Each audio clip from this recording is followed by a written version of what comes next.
So there's been a number of standout moments making us a worthy contender for the BFA Franchisor of the Year award. I think we have to remember we've been operating against a backdrop of a global health crisis where our franchisees and their team members have been operating on the front line. So as the franchisor, our job really has been to alleviate all of those pressures so they can concentrate on what's been really important, and that has been providing safe care and support to our clients at a time when they have never needed it more so.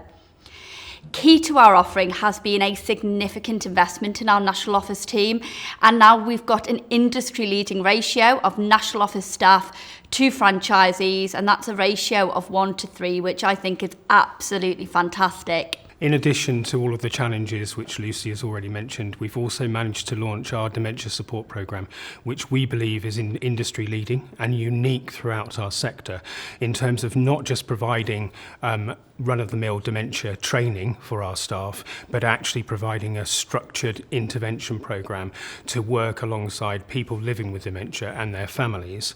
And we are already seeing that some of those results are being absolutely life-changing for our clients and their families. So what would our franchisees say? Well, I think first and foremost, they would say that we always listen to them. We have a culture of nothing with them without them, and so our strategy and our vision has been shaped with their needs and desires and ambitions at the forefront.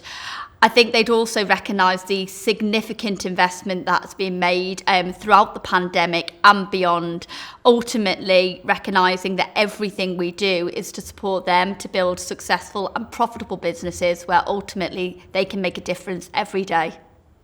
I think in addition as well to what Lucy said is that I think what they would say throughout the last 12 months or even 18 months is the support which we've given them during the pandemic, which is, they have told us has been second to none.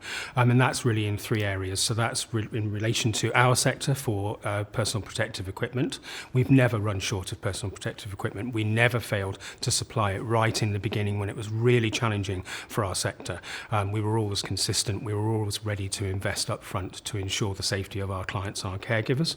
We've also given round-the-clock guidance, and that was really challenging during the early stages of the pandemic because literally the guidance might come out on a Friday evening and we'd have to work, Lucy and myself, literally throughout the weekend to be able to provide that up-to-date guidance. And then the ongoing support. And I can just remember one example of actually speaking to a franchise owner on Christmas Day when he was really in a difficult situation regarding the pandemic and COVID-19, and he said, and I quote, "You really are a lifesaver for the support that you've given me today." What factors do we attribute our success as a franchisor to? A very interesting question. Our franchise system has been modelled through the eyes of a former franchisee, which of course is Ken Deary, a highly successful franchisee in his time with McDonald's. And so everything we deliver at Right at Home is built by thinking like a franchisee.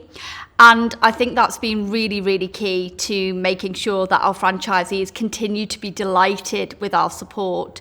Everything we deliver is designed in really, really close consultation with them, our strategy, our vision, our key deliverables, and ultimately we're there to support them to focus on what's really important, which of course is providing first-class support so they can really make a difference every day.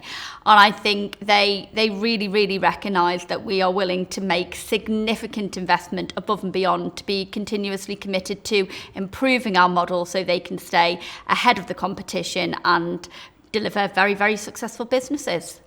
And I think what we do constantly on a daily basis is we reevaluate our support offering for our franchise owners.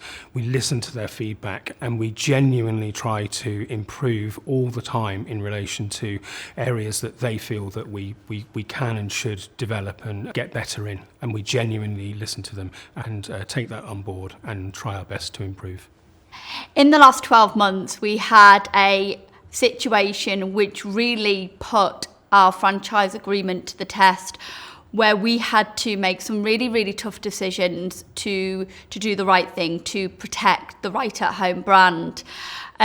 Ultimately, we had a franchise owner who let's just say, had gone off piece. So there were some significant compliance issues, there were complaints from clients and caregivers, and ultimately went completely against the right at home values and everything we stand for. Now, we always try to do things the amicable way at Right at Home, which absolutely was our first port of call here. But unfortunately, the franchise owner didn't wish to engage, and so we were forced to go down the legal route.